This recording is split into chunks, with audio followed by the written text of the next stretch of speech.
Já parou para pensar por que pessoas comuns às vezes constroem verdadeiras fortunas, enquanto alguns gênios financeiros acabam perdendo tudo? A resposta para isso é bem surpreendente. O sucesso com dinheiro não tem tanto a ver com o que se sabe, mas com o jeito que a gente se comporta. Vamos explorar essa ideia a fundo. A resposta para esse aparente mistério não está em planilhas complexas ou em fórmulas matemáticas.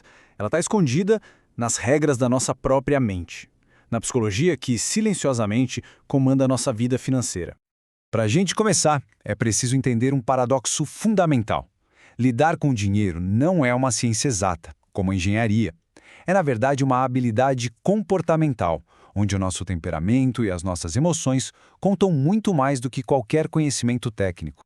Pense no caso de Ronald Read. Ele era um zelador que, com muita paciência, ao longo da vida, juntou uma fortuna de 8 milhões de dólares. Agora imagine executivos brilhantes de Wall Street que foram à falência. O que os diferenciava? Não era inteligência. Era a paciência de um contra a arrogância do outro. A consistência contra a impulsividade. Mas o nosso comportamento, por mais importante que seja, não é o único fator em jogo. Os nossos resultados financeiros também são moldados por forças poderosas, muitas vezes invisíveis, que a gente tende a ignorar. A sorte e o seu primo muito próximo, o risco. E quando a gente entende isso, a ideia de sucesso e fracasso muda completamente, não é? Nenhum resultado é 100% fruto do nosso esforço. Cada vitória, e também cada derrota, carrega uma dose de acaso. Veja o exemplo do Bill Gates. Ele teve a sorte, uma em 1 milhão, de estudar uma das únicas escolas do mundo que tinha um computador nos anos 60. O amigo dele, Kent Evans, tão brilhante quanto, teve o azar, também um em 1 milhão, de morrer num acidente antes mesmo de se formar. Sorte e risco, dois lados da mesma moeda imprevisível. E isso nos leva a outra força invisível. A diferença brutal entre ser rico e ter riqueza.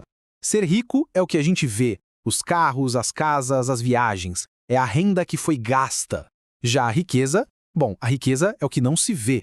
É a renda que não foi gasta. A verdadeira riqueza não é o carro esportivo na garagem. É o dinheiro que deixou de ser gasto nesse carro. E esse dinheiro invisível é o que nos dá o bem mais valioso de todos: liberdade e opções para o futuro. E aqui entra um paradoxo fascinante sobre a natureza humana. Quando a gente vê alguém num carro de luxo, raramente pensamos: uau, que pessoa admirável. O que a gente pensa é: nossa, se eu tivesse esse carro, as pessoas iriam me admirar. Tentamos comprar respeito, mas só inspiramos a fantasia dos outros. E como se não bastassem as forças externas, ainda existe uma batalha interna. O nosso cérebro não evoluiu para o mercado de ações do século XXI. Ele evoluiu para sobreviver na savana, para focar no agora. Quando o mercado entra em pânico, o nosso cérebro primitivo, o da sobrevivência, assume o controle. Ele dispara um alarme e grita: venda tudo, silenciando a nossa parte lógica, que planeja a longo prazo. É o instinto dominando a razão. E isso quase sempre leva a decisões financeiras desastrosas. Por que será que a dor de perder R$ 1.000 é tão mais forte que a alegria de ganhar os mesmos R$ 1.000? Isso se chama aversão à perda. É uma armadilha emocional que nos faz vender investimentos que sobem cedo demais e segurar os que caem por tempo demais, só para adiar a dor de admitir um prejuízo. E esse medo de perder nos joga em outra armadilha: o comportamento de manada. É o que cria as bolhas especulativas e os pânicos no mercado. Quando parece que todo mundo está fazendo algo, a nossa lógica é desligada.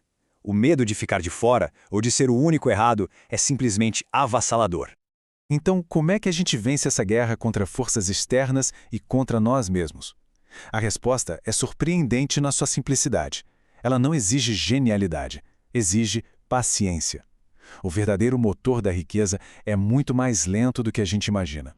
Pense nisso, mais de 99% da fortuna de Warren Buffett foi construída depois do seu aniversário de 50 anos. O segredo não é ter os maiores retornos, mas sim ter bons retornos de forma contínua pelo maior tempo possível. Esse é o poder dos juros compostos em ação. Os juros compostos funcionam como uma era do gelo. Ela não é causada por um inverno brutal. Ela acontece porque os verões são só um pouquinho mais frios e a neve do ano anterior não derrete por completo.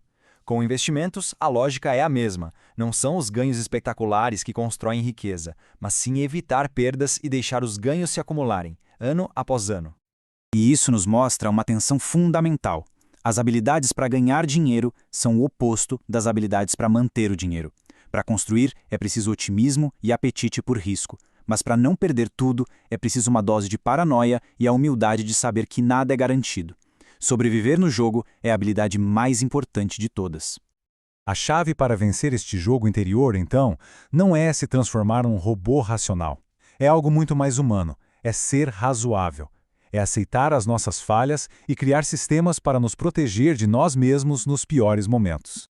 Por exemplo, do ponto de vista puramente matemático, que tal financiamento de juros baixos pode ser irracional.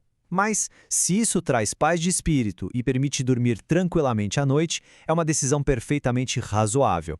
A melhor estratégia financeira é sempre aquela que a gente consegue seguir. Uma ótima forma de fazer isso é criando contratos de Ulisses com o nosso dinheiro. Automatizar investimentos, por exemplo, é uma decisão que a gente toma hoje, com calma, para se proteger do nosso eu do futuro, que pode entrar em pânico. É como Ulisses se amarrando ao mastro do navio para não ceder ao perigoso canto das sereias. E talvez a armadilha final seja a fome insaciável por mais. O desejo de sempre querer mais já arruinou mais fortunas do que qualquer crise de mercado. A verdadeira liberdade financeira não é ter tudo, é saber o que é o suficiente. No fim, a pergunta que realmente importa é esta: se o objetivo do dinheiro é a liberdade, em que ponto a busca por mais começa a nos custar a própria liberdade que tanto desejamos? Gerenciar finanças é menos sobre planilhas e mais sobre autoconhecimento. O objetivo não é apenas ter mais, é ter controle sobre o nosso tempo e a nossa própria vida. Sabe o que eu quero saber mais, saber tudo, descobrir o mundo, sair desse escudo. Cada clique é um passo rumo ao saber. Aprenda tudo, story.